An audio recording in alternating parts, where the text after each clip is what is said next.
Region 8, Eastern Visayas. So I'm going to report first. Eastern Visayas is officially delegated as Region 8 as an administrative region in the Philippines, occupying provinces which is Biliran, Eastern Samar, Leyte, Northern Samar, and Southern Leyte, as well as highly urbanized city. The regional center of the city is Tacloban. So sa Eastern Visayas, ang city doon na known nato is ang Tacloban. Its population as of July 24 was 4.6 million. This represented as 22.09% of all overall population of the Visayas in Visayas Island Group, or 4.17% of the entire population of the Philippines. So kani siya ang database ni siya sa aning nga region. Leyte, which is one of the sa province in Eastern Visayas. Leyte is the province in the Philippines situated in Eastern Visayas region, occupying the eastern section of the Visayas, like kaniha sa Eastern Visayas. Yeah.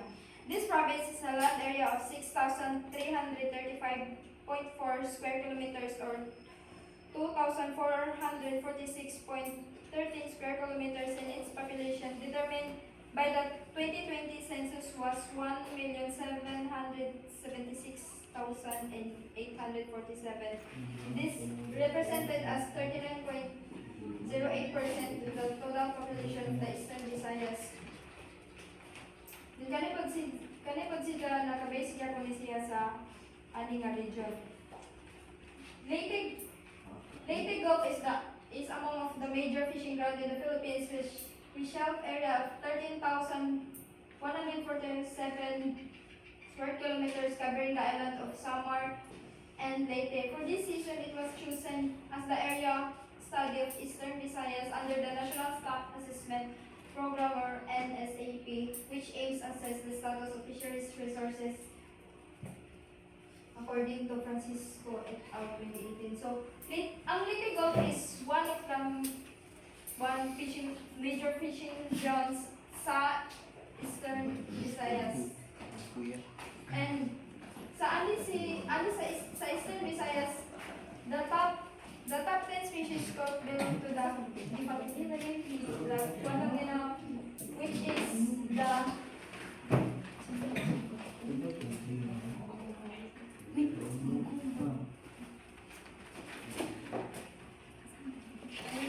the pony fishes or slitmouths, caranday or ray finfish, Nimiteridae or the third fin breams, Scomberdae or mackerel tuna or bonito, Siridae or Mohara silverbidae, Ingrulidae or anchovies, Mulidae or mullet, Lesilo luteinae. These are fishes and Lopidae, and last is Portunidae. So, one is siya ang mga major species na makuha ani nga area. And the 5 major stocks which is represented. Mutay nga gano'n, bisa ba ang volume? Then napay other kuan nga makita na pero Wala ba nakuha ng volume? kanunay. Southern Leyte, which is province galing siya sa Eastern Visayas rather. And is sila kanang information ni siya sa about hapon sa province. Next is the Biliran, a province in the Philippines, which is nakalugit hapon sa Eastern Visayas, occupying the eastern section of the Visayas, and ang iyang capital is, which is the municipality of Laban. Information is siya sa Aninga province. Next is the Eastern Samar.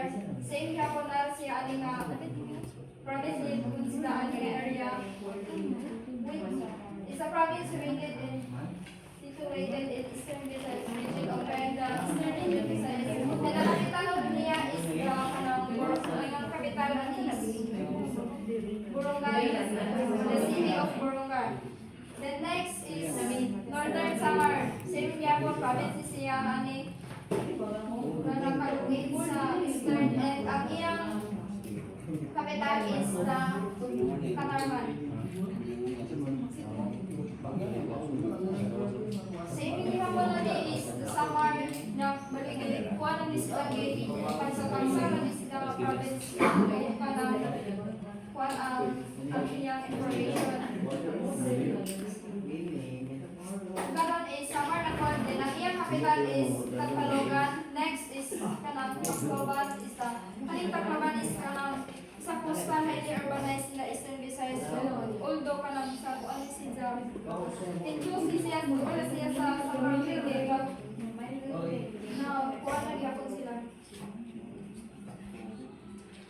The major fishing grounds of the Eastern Visayas first is the San Juanico Strait. It's a narrow stretch of water separating the island of Leyte and Samar in the Eastern Visayas, Philippines.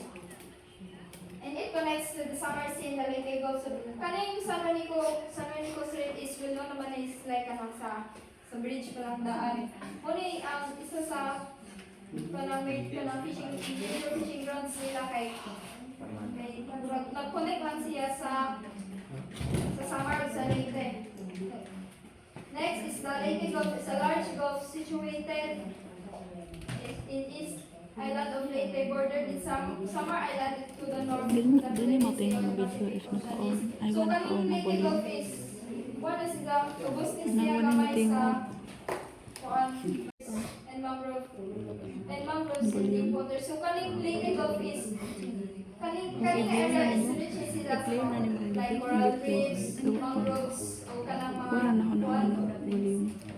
mga dagat siya around the deep waters. Natin bra. Next is the Philippine Sea that lies in Eastern Visayas along the coast of Samar and Eastern Samar. So kaning Philippine is kaning katutubang na siya dito sa Pacific Ocean. Ito sa deep waters rich in valuable fish like yellowfin tuna and blue marlin. So kaning sa Philippine Sea nga fishing ground nila is mostly nga species makita dito is kanang yellowfin tuna and blue marlin kay kana sila nga species is kanang makita lang siya sa mga gamit. This sea is a key fishing ground for commercial deep sea fisheries in the region, and it supports migratory and pelagic fish for the local community. Next fishing ground is the Samar Sea, which is located of the Samar Leyte, Masbate in Eastern, Samar, Masbate, and Cebu in Eastern Visayas. So, ang kani sila nga kung lapit lang ni siya maka-include sa doon na sa Cebu, sa Samar, o sa Leyte. Then kani nga fishing ground is for small scale and commercial fisheries, which is mostly makuha nila ani is sardines, mackerel, crabs, and squid scale. No may kuan bridge nila ang mga So, ano sila ang major species na nga rin Eastern Visayas. First is sardines, tamban. Second is scad, galunggong. Third is mackerel, hasa-hasa. Fourth is tuna, yellowfin, skipjack, squid, aloctopus, blue swimming crab, alimasag, shellfish like mussel, and snappers. So, Eastern Visayas, so ano yan ang fisheries status? So, Eastern Visayas recorded a total fishery production of 25,955 metric tons. So, sa 2024 to 2025, second quarter, kita ng fishery status. Kaya ang total nga mas tako kay kanang 2024, Then, decline siya of 5.2%. Then, sa commercial is makita na ito nga gamay ang bigas sa kanang municipal.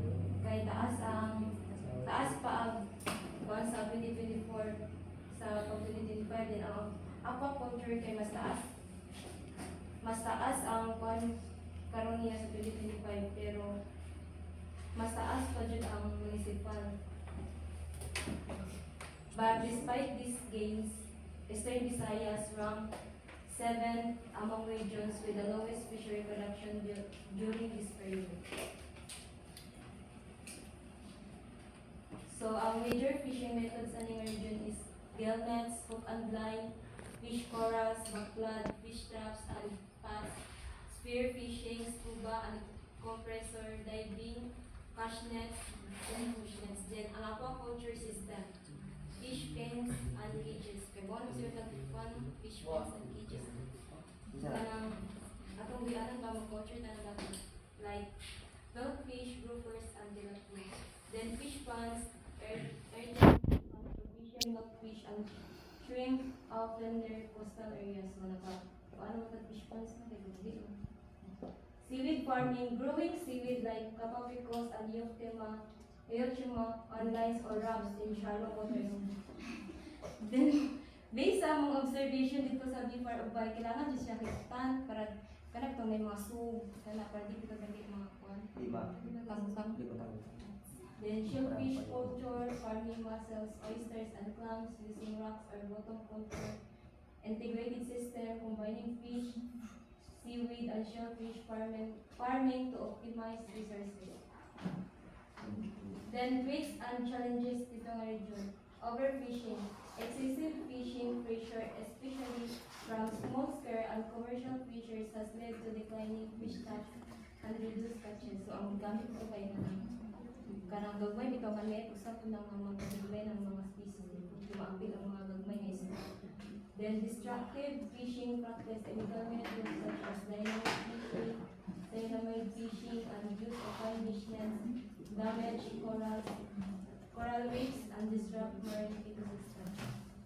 Kanang gamit ko ang dynamite fishing sa mga pagbabaw ng coral reefs.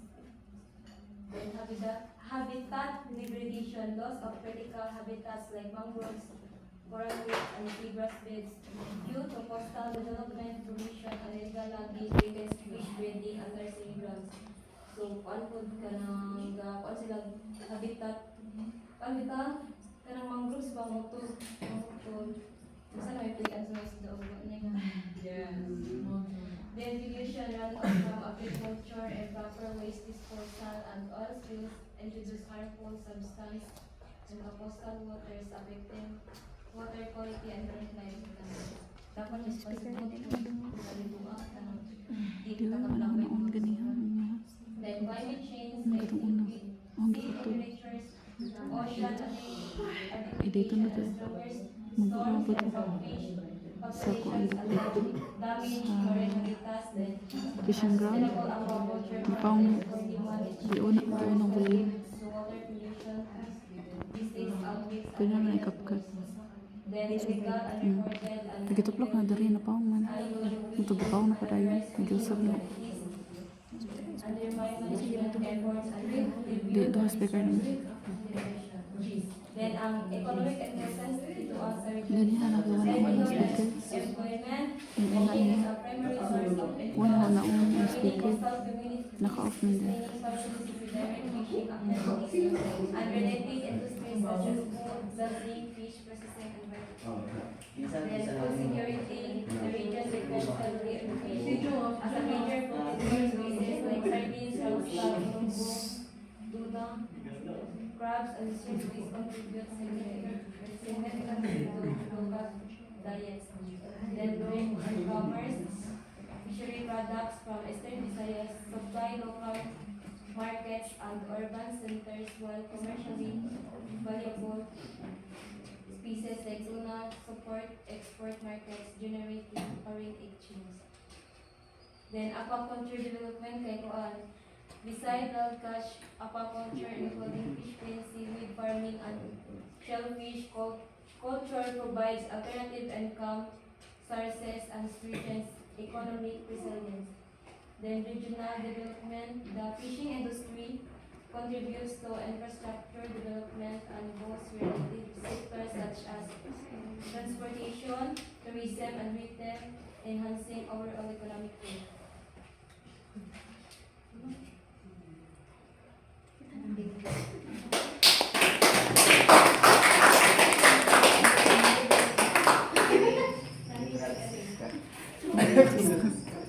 You're the intergrad.